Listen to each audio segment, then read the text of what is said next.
Yeah, I just making sure I didn't telegraph it. I knew that my left inside leg kick was faster than the overhand or the uppercut. So even if he saw it coming, if he wanted to try to beat me, the only way to beat me was a straight right hand. Roy doesn't throw a straight right hand. He does a couple things really freaking well. You know what I mean? The overhand right, his uppercut, his cage work with the takedown that he got in the last 15 seconds. But Roy is like a black belt level at those moves, but he doesn't do anything else. He hasn't adapted his game. I mean, I have a bigger toolbox, and the only thing that I knew that was going to be an issue with it was, a lot of times some of the more martial arts orientated moves, Thai boxing, Kimpo, the inside leg kicks, are not as entertaining to the fans that are not educated to the sport. They want to see the haymaker land. They want to see two guys box them, sock 'em robots. So that's why I prefaced the fight when I first signed it, knowing that, like, hey, fighting a lot like Mirko Cro Cop without giving away the game plan was really the game plan to beat Roy. Move to your left, makes it to where the angle of the right hand is too hard to hit. And then once I settle, it's loading my straight left, right uppercut, straight left, right jab. Carl Prince and I, that's the main combination. I actually threw less hands than I wanted to. It was going to be a lot more lefts, rights, reverse, almost kind of like throwing a 1-2 from an orthodox position, but standing in southpaw. But he never adapted to I thought for sure he would adapt quicker to the inside leg kick. I knew the first round I'd beat him up, but I'm like, in the second round he's going to grab it for a single. You know what I mean? He's going to take it, drop down onto it real hard, and I'm going to have to fight him off. And he never once did it. In fact, actually, my father was calling for what we call the pitch, but he called it the over, and all I heard was go over the top. And he meant for me to throw the inside left kick and then come down with a right hard shot, chopping elbow. But I was overly cautious about his single. I'm like, okay, after 15 minutes of this shit, he's gonna grab my leg eventually, right? That's Roy for you. On the broadcast, the show, Sana made some comments, I don't know if you heard them today. He said Francis Ngannou injured Roy Nelson's leg in training, and that there were rumors out there, and everyone was concerned that they would get out. Is there any comment that you have on that? Did you hear anything about that before? Well, if it was injured and he took that many leg kicks, holy cow, man, that guy wins the Iron Leg Award. You hear all kinds of things in camps back and forth, and someone told me that, but I was like, I'm not falling for that. And then especially when they said it was his right leg, I think is what I heard was injured. So then I was like, well, that's not gonna help me out. I'm a southpaw, how am I gonna get to his right leg? There is a kick that I can do that does that. If you watch our first fight, it's a running roundhouse, where you step forward with the leg you're gonna kick, then you step forward with your pivot leg, and then you chop across. It's a very dangerous kick to throw. Rob Kaman was good at it. Andy Hoog was good at it. But you put yourself right in line with that right hand. So to be honest with you, I thought that was very strategic on their part to convince me to try to kick his right leg to line me up for the right hand. So I was like, it's too hard of a shot to hit. And if I had thought that his leg was really injured, I probably would have wrestled him more. Because the one head inside single, pick him up on the leg and dance him around a little bit, that would have tested it out. As you can see, I never once went for it. I chopped out the left leg because that's his lead leg. And that's, as you're throwing power punches, you have to be able to transfer your energy from the back to the front. And that's just me breaking down systematically what structure it takes to throw a punch. Well, if I take one of those components out, the back component's too far away and it's dangerous to go for. The lead component was the easiest. Frank, you got cornered by your daughter for the second time. It's the first time you won in front of her. Yeah. Corner woman, I should say. That's a moment that very few people will ever have as a father. What does that mean to you?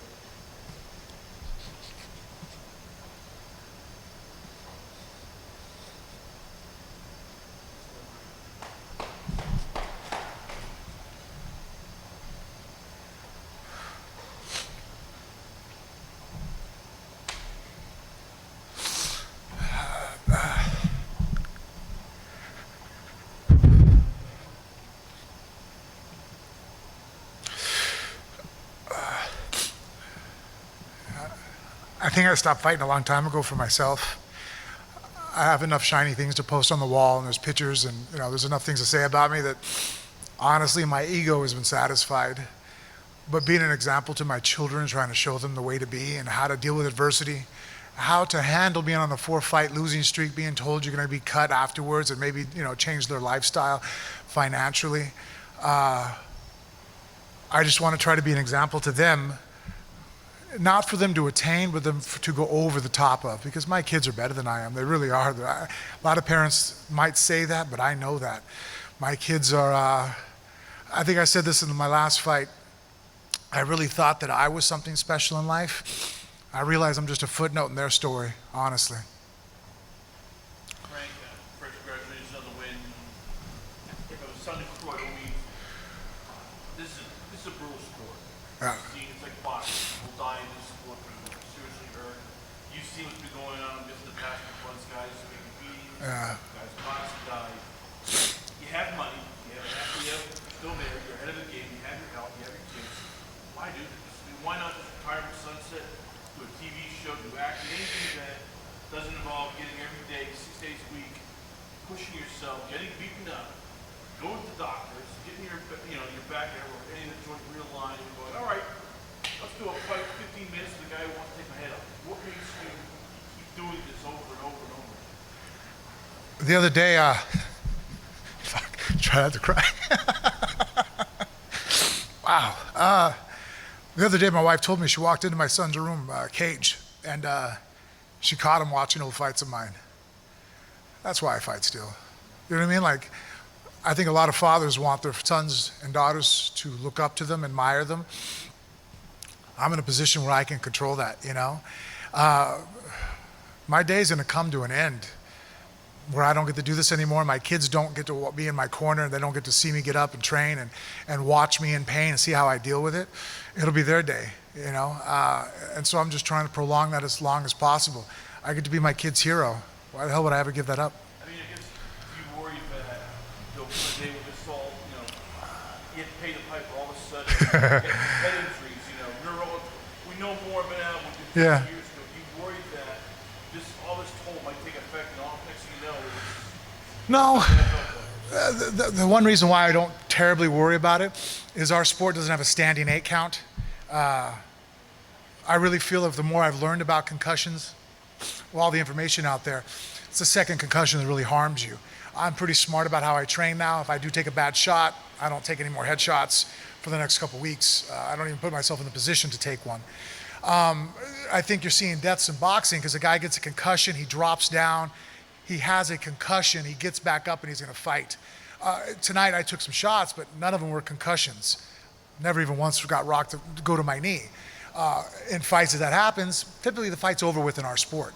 So as far as the sports that deal with head trauma are concerned, I honestly believe that MMA is one of the safest. Bare knuckle boxing, I think, is number 2, to be honest with you, just because the lack of gloves make it a little bit more. Hell, if they put MMA back to being gloveless, like the first days, I'm in, man. I'm signing up till I'm 80.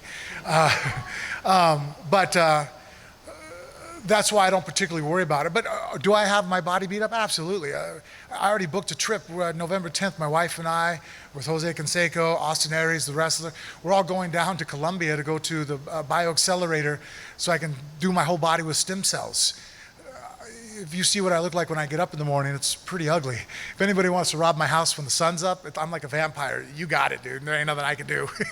You'll hear me coming from a mile away, and it's gonna take 2 days to get there. Frank, you said you don't fight for the shiny things anymore, but you just got to win. How far are you away from the title shot or being back in the title picture? The heavyweight division, you're always 2 or 3 wins away from a shot. It depends on the quality opponent that I have coming up next. I think staying in shape is easier than getting out of shape, so I already have my eyes set on the December card. I'm hoping that Quentin, I love you, brother, but I hope you get hurt. I hope that they need a replacement for Fedor's opponent, and I can be that guy. So. Last question, guys. If it's not Fedor, is somebody else that, heavyweight division, a lot of big names, somebody else you'd be interested in? Chet Congo's done really well since last time I beat him. I'm sure he would like to, erase that loss that, he's face down, passed out on the carpet, on the canvas, but he's done extremely well. I mean, that guy, 43 years old, has hit his stride. What is he, 7-win streak besides the fiasco that happened in the last fight. Obviously, he probably has a title shot, but if something happens and Bader, just decides to defend his light heavyweight belt, and Czech wants to get a payday, vengeance could be his. Last question. A lot of people before this fight saying Frank doesn't have anymore, he should retire. What do you say to those people now? Well, I mean, they can see my face. I took shots. I'm still tough, still resilient, and I still kept my composure. I fought a guy who still, come on, guys. Does anybody think you could take a right hand from Roy, full blast, and still stand there? No, the guy still has dynamite in that right hand. He caught me just a few times, and I'm sitting there sniffling blood all night, So I think that, that's hard. People don't realize, okay, the mindset of going in there and fighting somebody that if I make one mistake with, I'm on a highlight reel. That's why, and he's hard to submit. There was one point I kicked his legs out. I had him in a front headlock position. You didn't even see me attempt a guillotine.